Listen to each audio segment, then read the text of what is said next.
try Fume. Fume is an innovative, award-winning flavored air device. Instead of vapor, Fume uses flavored air. Instead of electronics, Fume is completely natural.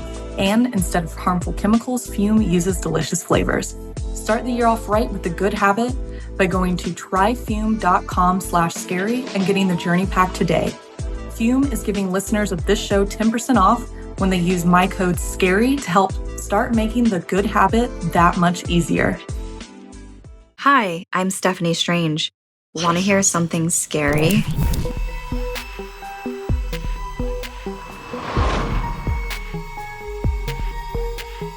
During celebrations, it's tempting to overlook warning signs, hoping those we celebrate with don't harbor any dangerous secrets. Yet be cautious, as seeking transparency or revealing secrets during such occasions could be, well, deadly. Ada's eyes were shining with excitement as she flaunted her shiny engagement ring to her two closest friends. It was all happening so fast, but she was about to marry the man of her dreams, Themba. He was everything she had ever wanted, kind, handsome, and wildly successful. His wealth flowed endlessly, and Ada couldn't help but feel like she was living a fairy tale. It was almost too good to be true. He's too perfect. Almost like he made a deal with the devil, her friend muttered under her breath. Comment sent a shiver down her spine, but she brushed it off, unwilling to let anything ruin her happy ending. After all, she would be ending the day with her beloved Themba. That night, Ada's heart fluttered with anticipation. But as they stood side by side brushing their teeth before going to bed, Ada couldn't shake the feeling of unease from the comment her friend had made earlier that day. He's too perfect? But why is that such a bad thing? She was thinking. And on top of his looks, she had never questioned where Themba's wealth came from. She simply enjoyed the lavish lifestyle it afforded them. But now, as she studied her fiancé's reflection in the mirror, doubt began to sink in. He always seemed to have lots of money, way more than what he earned at the shipping company. It also wasn't family money. In fact, he supported his parents, paying most of their bills. She began to get lost in her thoughts. She could feel her heart race with the realization that something just wasn't right, and before she knew it, she jumped when he touched her hand, forcing a very nervous laugh as sweat trickled down her back.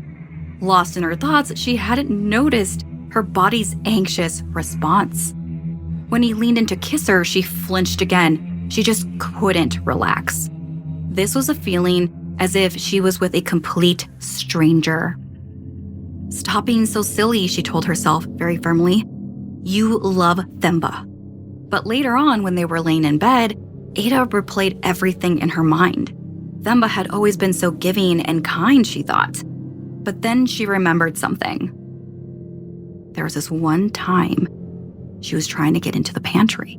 When she was moving her stuff in their apartment, she attempted to open the pantry in the kitchen.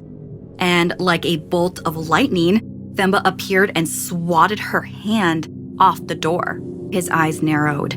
Never open that pantry door, he said in a low, stern voice. This side of him had frightened her, but luckily she hadn't seen the side of him since. Despite Themba's warning echoing in her mind, Ada's curiosity about the forbidden mystery got the best of her. It was all she could think about. She had to know what was her soon-to-be husband hiding from her. One day, Themba had went to work. Ada very slowly made her way over to the pantry. With trembling hands, she reached for the door and tried to unlock the keypad. Her heart was pounding. What if he caught her? What if the room was filled with dead bodies or something equally terrible? On the third try, click, the door unlocked. She took a deep breath and swung the creaky door open, revealing an almost empty pantry. But upon taking a closer look, she saw something was seated on the chair. In the softly lit pantry was a doll. an eerie, lifelike doll that seemed to watch her with unblinking eyes. Ada's initial reaction was one of amusement, but as she moved across the room, she swore the doll's eyes had followed her. They were just so lifelike. But perhaps Themba had a secret love for old toys? I mean, that was a creepy thought. The doll was probably a family heirloom, and he was embarrassed by it, she told herself. There were so many endless possibilities. And with that unsettling discovery, she left the room and thought it was just best to just forget about it. But as days turned to nights and strange occurrences began to plague their home, Ada would hear the sound of plates breaking in the kitchen, only to find no evidence of anything shattered when she investigated. She wanted to tell Themba so badly, but she didn't know what he would do if he knew she went to the forbidden pantry. One evening, as Ada sat in the living room, she heard the unmistakable sound of windows shattering from the kitchen.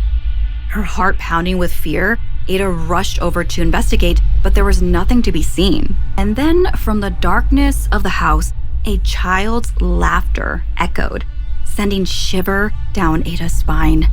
She cautiously inched towards the source of the sound. There, in the flickering light of the kitchen, she saw it.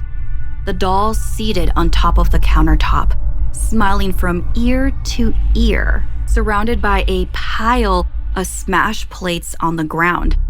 Ada's breath caught in her throat as the doll slowly turned its head to look at her, with eyes that seemed to pierce straight into her soul. What are you doing in my house? The doll's voice was soft, yet filled with menace. With a scream of terror, Ada fled the house, her heart pounding with fear, jumping behind the wheel of the car, speeding away into the night.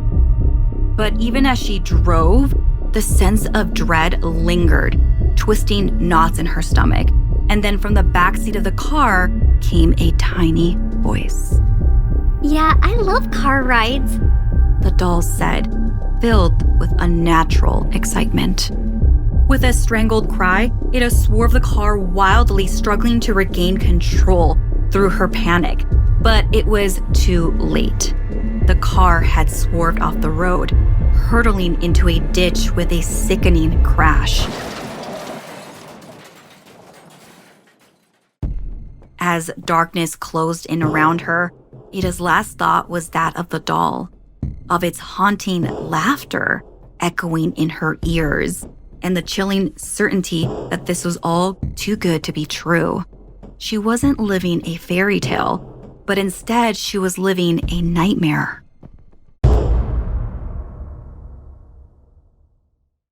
So believe it or not, I actually love to work out. And my go-to workout is actually weightlifting, but I also walk 3 miles every day. So I'm constantly sweating, especially in the Georgia heat. And I needed something to keep myself hydrated. And my go-to used to be water until I found Liquid IV.